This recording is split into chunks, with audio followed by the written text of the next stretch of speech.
এই পারমিশন আমাদের ক্যানিং বিধানসভা কমিটি, যেটা আমাদের একটা কমিটি আছে, সেই কমিটিতে আমরা অলরেডি ছেড়ে দিয়েছি।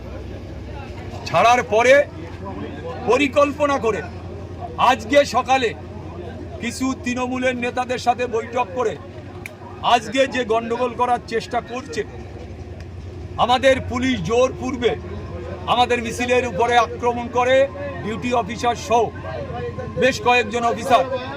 এখানে আমাদের উপরে আমাদের কর্মীদের ধাক্কাধুক্কিও করেন উনি, মানে একেবারে নির্লজ্জভাবে তৃণমূলের দাবেদারি করতে এই খাকি পোশাকটা খুলে মাথায় তৃণমূলের ঝান্ডা নিয়ে আসলে আমার মনে হয় ভালো হয়।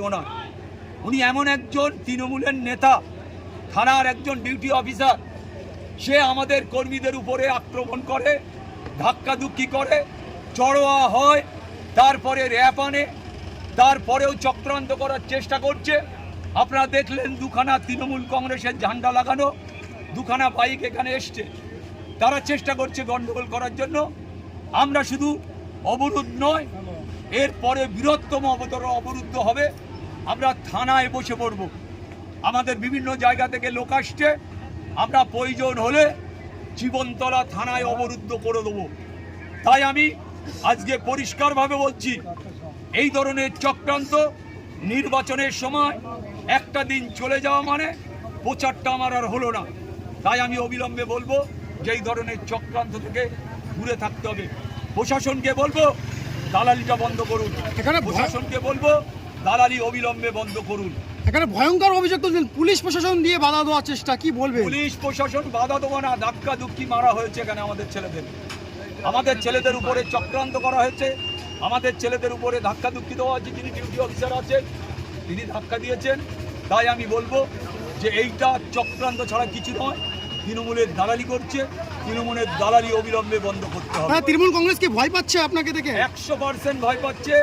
না হলে এই ধরনের চক্রান্ত, জীবনতলা এই ধরনের ষড়যন্ত্র পুলিশের দিয়ে আমাদের আটকানোর চেষ্টা হচ্ছে।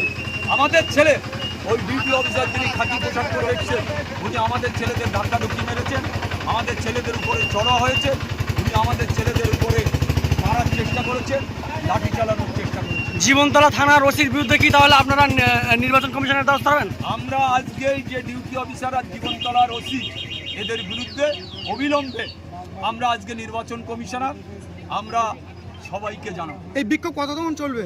আমরা এই বিক্ষোভ আপাতত তুলে নেব। আমরা প্রায় 8 ঘন্টার মতন বিক্ষোভ করেছি, আমরা এখন তুলে নেব। আমরা আমাদের যেখানে প্রোগ্রাম আছে আমরা সেখানে। আপনারা সব কিছু জানেন। এলাকার যিনি বাদশাহ, এলাকার যিনি নেতৃত্ব, তিনি যদি মনে করেন বারবার আরাবুল ইসলামকে আটকানো হবে, তাহলে এর পরে পরিস্থিতি কোথায় যাবে উনিও বুঝতে পারবেন। উনিও আমার ভাঙড়ে প্রচার করছেন, তো আমরাও সেখানে রাস্তায় বসতে পারি।